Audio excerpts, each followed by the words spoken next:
everybody! Welcome back to my channel. This is Juliet. Bago ang lahat, nagpapasalamat po ako sa mga nanonood at mga sumusuporta muli sa aking channel bukod hindi na ako nag-news. Maraming salamat din sa mga nagko-comment, nagbibigay ng concern, tsaka advice or suggestion dito sa aking channel. Maraming salamat po, na-appreciate ko po talaga lahat yun. Thank you. Ito na nga kami sa Pilipinas. Siyempre, kumpara sa ibang bansa, sa Germany, masaya talaga ang atmosphere dito sa Pilipinas. Masayahin yung mga tao, tapos palangiti, yun talaga rin yung unang nagustuhan ng asawa ko dito sa Pilipinas. Mga friendly yung mga tao, tsaka mga warm. Ganun. Okay. Bukod sa lugar na nice na pinag-iisipan namin kung saan titira, syempre, pinag-iisipan din namin ang bumili ng sasakyan. Okay.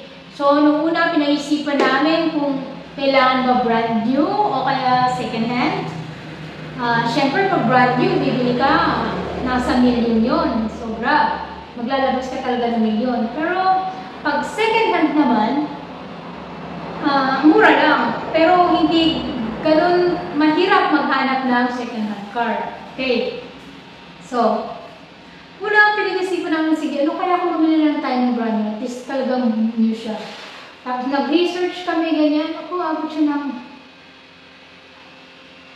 basta, sobrang 1 million. Parang bahay na yun, di ba? Parang pwede ka na makapagpatayo ng bahay. Sasakyan lang yan. Pagkatapos mong gamitin, ipapark mo sa labas. Hindi mo na. Yun lang. So, dumating yung point na decision kami, sige, bibili na lang tayo ng second-hand car. Pero yung journey namin sa paghanap ng second-hand car, hindi rin ganun kadali. Kasi ang hirap din bumili ng sasakyan kasi hindi mo alam kung ngayon okay siya, tapos ilang buwan lang sira na kasi second-hand nga eh. So, pumunta kami sa bawat second-hand car shop doon. Kaso, ang hirap mamili. Halos lahat kasi gas. Mahirap din pumili. Gusto na asawa ko diesel. Lalo na dito sa Pilipinas, mas maganda yung diesel, diba? So, ilang shop din yung napuntahan namin. Tapos, may ibang nakipag-meeting pa kami sa Laguna.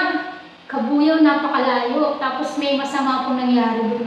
Hindi ko alam totoo, pero buti sinama ko yung tatay ko, tsaka yung kumpare ng tatay ko, muntik na kami doon ng parang may nabasa akong ganun eh sa bandang Laguna na hinohold up daw yung bibili ng sasakyan. Kunwari lang daw yung parang ganun yung nangyari kasi pagkadating namin doon, tinignan namin yung sasakyan. Pajero kasi yun eh.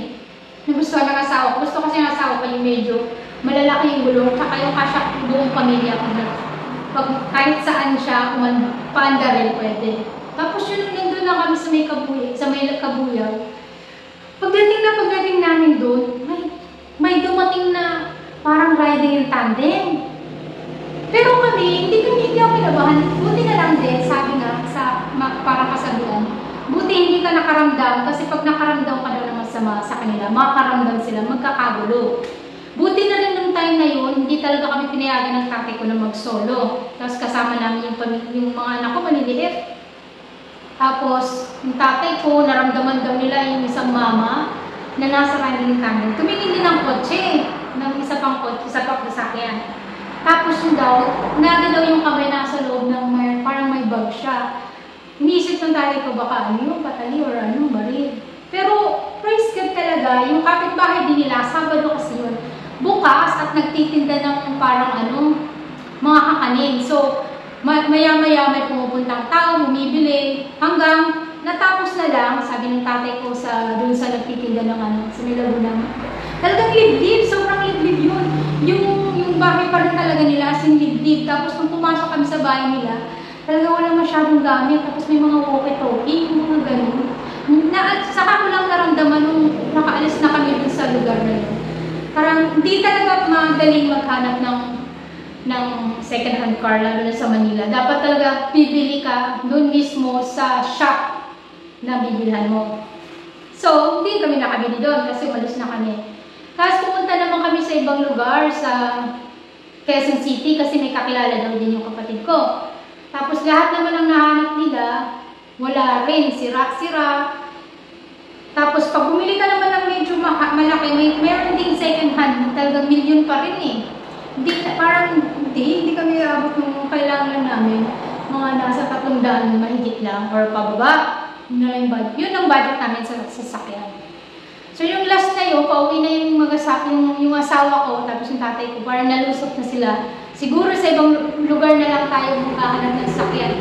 At may nadaanan silang for sale na sasakyan, Toyota, Revo, kulay itim.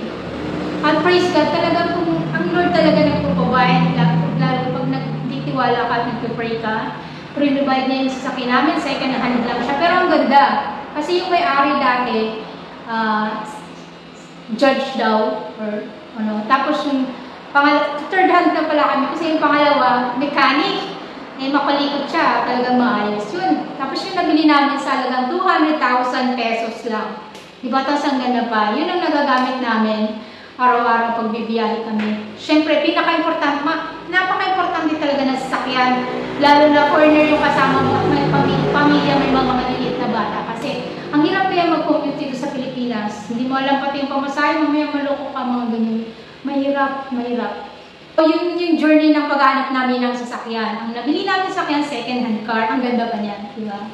So, pag pinag-pray mo at naniwala ka sa Diyos, ibibigay niya. Kaya, yung buhay namin dito sa Pilipinas, pinagkakatiwala ko sa Diyos. Also, minsan, ang hirap talaga hindi mag-worry kasi nakakapanibago kasi parang 8 years ka sa Germany.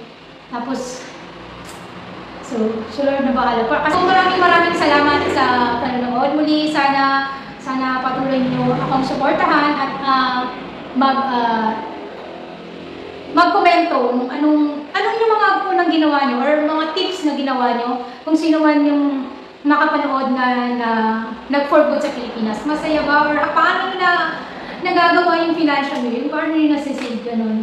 Paano nyo nagagawa yun? Gusto ko sanang malaman. Maraming salamat hanggang sa muli sa susunod na video. Sana supportahan niyo po ang aking channel. Thank you! Bye-bye!